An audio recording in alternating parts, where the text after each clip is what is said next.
ஒருவராலே ஒருவர் மூலமாய் நான் நீதிமானாய் மாற்றப்பட்டேனே.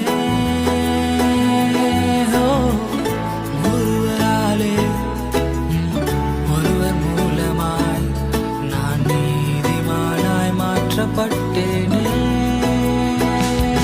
இயேசுவே நீர் காரணர் என் துதிக்கு பாத்திரர். இயேசுவே நீர் காரணர் எல்லா மகிமைக்கும் பாத்திரர். இயேசுவே நீர் காரணர் என் துதிக்கு பாத்திரர். இயேசுவே நீர் காரணர் எல்லா மகிமைக்கும் பாத்திரர்.